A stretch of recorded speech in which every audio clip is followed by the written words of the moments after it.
Hi hello, कैसे हैं आप सभी लोग। उम्मीद करते हैं कि आप सभी लोग अच्छे होंगे। तो फ्रेंड्स, आज हम देखने वाले हैं क्लास 10th के बदले हुए सिलेबस को। लेकिन सबसे बड़ी बात ये है, इस वीडियो में ये खास होने वाली है कि आज हम देखेंगे हमें क्या नहीं पढ़ना है। जी हाँ, सिलेबस अपडेट हो चुकी है।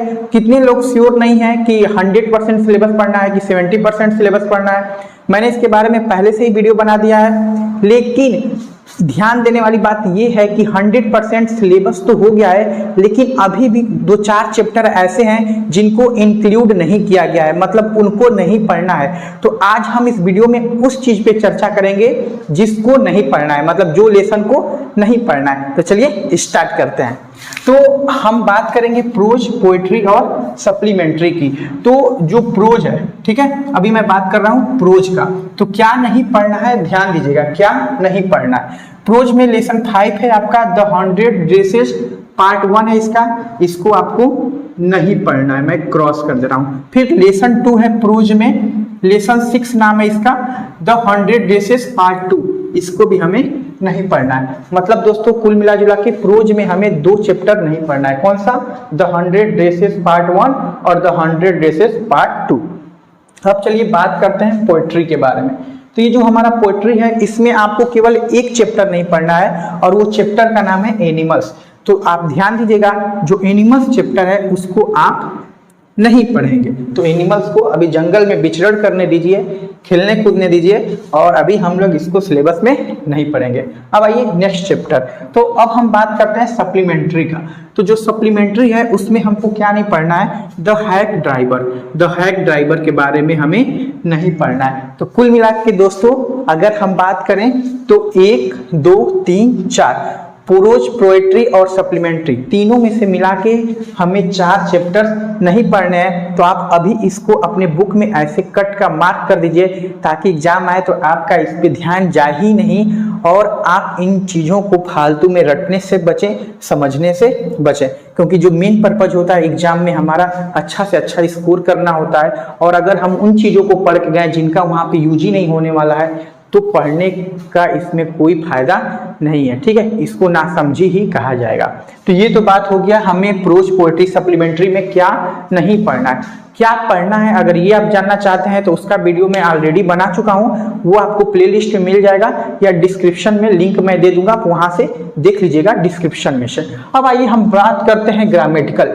ग्रामेटिकल पोर्शन भी बहुत इंपॉर्टेंट होता है, क्योंकि ग्रामर से भी क्वेश्चंस आते हैं और ग्रामर को हमें भूलना नहीं चाहिए। तो ग्रामर में कौन कौन से चीजें आएंगे, हम बात करेंगे क्या क्या हमें पढ़ना है। ये नहीं बात करेंगे क्या क्या नहीं पढ़ना है, बात करेंगे क्या क्या पढ़ना है। तो क्या क्या पढ़ना है ग्रामर में? पहला, पार्ट्स ऑफ स्पीच पढ़ेंगे। ठीक है, पार्ट्स ऑफ स्पीच आपको सारा पढ़ जाना है। अब बोलेंगे पार्ट्स ऑफ स्पीच होता क्या है, तो ग्रामर की स्टार्टिंग यहीं से होती है, पार्ट्स ऑफ स्पीच से। इसमें दोस्तों आपका टोटल 8 पार्ट्स ऑफ स्पीच होते हैं, जो होते हैं noun, pronoun, adjective, verb, adverb, preposition, conjunction, interjection.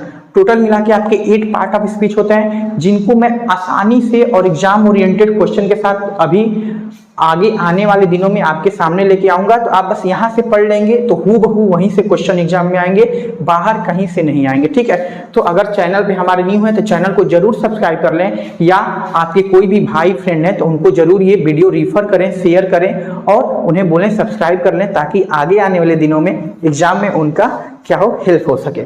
Next आ जाइए, दूसरा हम पढ़ेंगे आर्टिकल्स। ठीक है, आर्टिकल्स क्या होते हैं? जनरली ए, एन और दी को हम लोग क्या बोलते हैं? आर्टिकल्स। तो टोटल 3 आर्टिकल्स होते हैं, ए, एन और दी। इन तीनों का प्रयोग पढ़ेंगे, इन पे सवाल आते हैं। नेक्स्ट हमें क्या पढ़ना है ग्रामर में? टेंस। जी हाँ, टेंस पढ़ना है। और मैं ये बताना चाहता हूँ कि जितने भी लड़के हैं उन सबको 12 टेंस एकदम जबान पे रटा हुआ होना चाहिए। अगर आपको टेंस आता है तो आप क्वेश्चन आंसर बिना रटे हुए आसानी से अपने लैंग्वेज में लिख सकते हैं, उसको हिंदी टू इंग्लिश ट्रांसलेट करके। अब आ जाइए, टेंस हो गया हमारा पहला parts of speech, article, tense. अब नेक्स्ट है 4 नंबर स्पेलिंग। ठीक है, तो स्पेलिंग हमें पढ़ना है। अब स्पेलिंग में क्या क्या चीज पूछा जाएगा? जैसे इंजीनियर का स्पेलिंग हो गया, बहुत लोग गलत लिखते हैं। लेफ्टिनेंट का स्पेलिंग हो गया, कर्नल का स्पेलिंग हो गया, कॉलेज का स्पेलिंग हो गया, एरोप्लेन का स्पेलिंग हो गया। तो आपको सही लिखने के लिए आएगा। ठीक, अब आ जाइए 5th पॉइंट पे, नरेशन। हमें क्या पढ़ना है, नरेशन। अभी नरेशन क्या होता है, नरेशन को दूसरे लैंग्वेज में हम लोग डायरेक्ट और इनडायरेक्ट भी बोलते हैं, ठीक है। तो आप समझ गए होंगे नरेशन मतलब इनडायरेक्ट और डायरेक्ट। कितने लोग नहीं समझ पाता है, तो डायरेक्ट और इनडायरेक्ट को ही हम लोग क्या कहते हैं, नरेशन बोलते हैं। डायरेक्ट स्पीच और इनडायरेक्ट स्पीच ये भी पढ़ना है। अब आ जाइए 6 नंबर पे, वॉइस पढ़ना है। वॉइस क्या होता है, आपने सुना होगा एक्टिव वॉइस, पैसिव वॉइस, ठीक। तो एक्टिव और पैसिव हमें पढ़ना है। नेक्स्ट है पंचुएशन।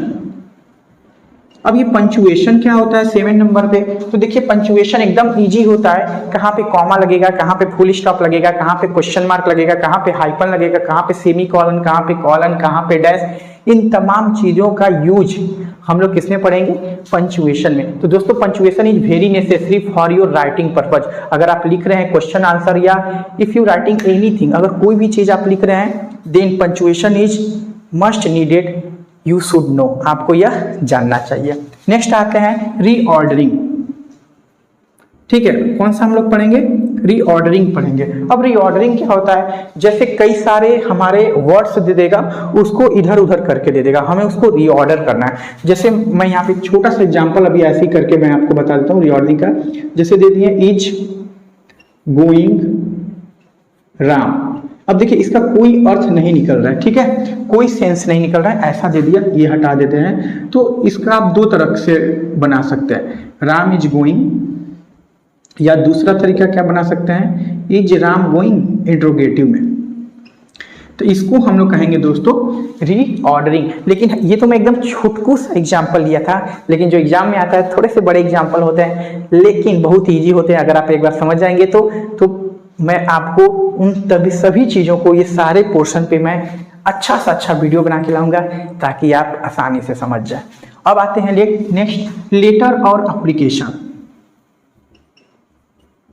ठीक है। आपको लेटर या एप्लीकेशन आएगा, जैसे आप बीमार हैं, छुट्टी होगी, छुट्टी चाहिए, प्रिंसिपल को लिख रहे हैं, या मैरिज में जाना है तो एप्लीकेशन लिख रहे हैं, ऐसा कुछ चीज़ें आपके लिए लेके आऊँगा। नेक्स्ट है ट्रांसलेशन फ्रॉम हिंदी टू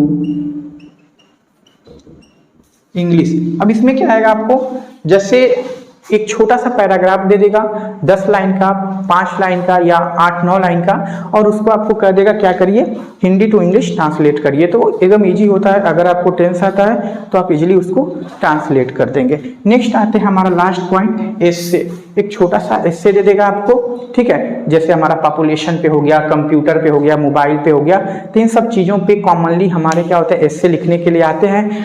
तो ये सारे पॉइंट जो ग्रामेटिकल पोर्शन है आपके लिए बहुत इंपॉर्टेंट है। तो दोस्तों इन चीज़ों को जरूर आप रिवाइज करके जाइएगा। देखिए जो 10th का सिलेबस है वो आपको जानना ही चाहिए। क्यों? क्योंकि जो 10th का सिलेबस है यही सारी चीज़ें बाद में जाके एग्जाम में पूछता है। अगर आपके घर में बड़े भाई बहन होंगे, अगर वो किसी भी गवर्नमेंट एग्जामिनेशन की प्रिपरेशन कर रहे होंगे, तो उनसे एक बार सिलेबस पूछिएगा। उनके जो सिलेबस में लिखा होता है क्लास 10th तक आपसे एग्जाम में पूछे जाते हैं। और दोस्तों मैं सही बताऊं तो क्लास 10th तक ही सारे चीज़ें आते हैं, बस थोड़ा सा हल्का सा वो एडवांस हो जाता है, हल्का सा थोड़ा सा उसकी लेवल बढ़ जाती है। बाकी जितनी भी चीज़ें होती हैं सब क्लास 10th लेवल की होती हैं। अगर आप अच्छे से क्लास 10th लेवल को पढ़ लेते हैं तो आप आगे आने वाले दिनों में कोई भी एग्जामिनेशन हो अच्छे से आप निकाल सकते हैं, या बस हल्की सी प्रिपरेशन करके आपकी पकड़ उस पर अच्छी बन सकती है। तो दोस्तों अभी तक तो इतना ही था हमारे वीडियो में। उम्मीद करते हैं आपको ये सभी चीज़ें समझ में आई होंगी। अगर फिर भी कोई प्रॉब्लम है तो कमेंट बॉक्स में जरूर लिखें, और अगर कोई क्वेरी है या किसी और चीज़ पे वीडियो चाहिए तो वो भी चीज़ें आप